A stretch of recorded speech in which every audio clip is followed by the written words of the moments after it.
गोंदिया जिले में गर्मी का प्रकोप दिन ब दिन बढ़ता जा रहा है। तापमान 42 डिग्री सेल्सियस से ऊपर पहुंच चुका है। तेज धूप में बाहर निकलना लोगों के लिए मुश्किल हो गया है। ऐसी स्थिति में ट्रैफिक सिग्नल पर 1 मिनट भी रुकना लोगों के लिए असहनीय बन गया है। इसी को देखते हुए नागरिकों ने दोपहर के समय ट्रैफिक सिग्नल बंद करने की मांग ट्रैफिक निरीक्षकों से की थी। अब ट्रैफिक विभाग ने इस मांग को स्वीकार करते हुए दोपहर के समय तेज धूप में सिग्नल बंद रखने का निर्णय लिया है।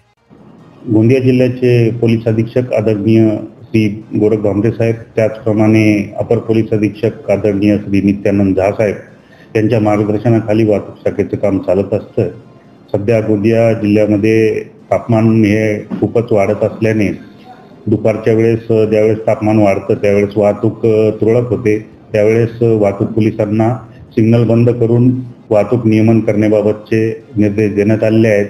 त्याचप्रमाणे दुपारनंतर तापमानाचा पारा कमी झाल्यावर वाहतुकीच्या प्रमाणात वाढ होते, त्यावेळेस देखील वाहतूक पोलिसांना सिग्नल चालू करून वाहतूक नियमन करण्याबाबतचे निर्देश देण्यात आले आहेत, जेणेकरून नागरिकांना उन्हाचा जास्त प्रभाव जाणवणार नाही।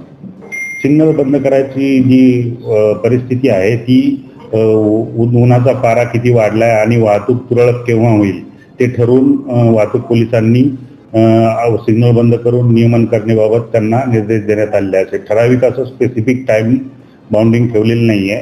त्यांना ज्यावेळेस वाटेल की वाहतूक तुरळक आहे, आता ऊन वाढलेलं आहे, त्यावेळेस त्यांनी ते बंद करायचे आणि वाहतूक ज्यावेळेस मोठ्या प्रमाणावर सुरू होईल ऊन संपल्यानंतर त्यावेळेस त्यांनी त्यांच्या अधिकारामध्ये ते चालू करायचे। कुछ दिन पहले गोंदिया शहर की सामाजिक संस्थाओं ने भी यह मांग रखी थी कि दोपहर के समय सिग्नल बंद कर नागरिकों को राहत दी जाए। बढ़ते तापमान को देखते हुए ट्रैफिक विभाग ने यह निर्णय लेकर नागरिकों को बड़ी राहत दी है।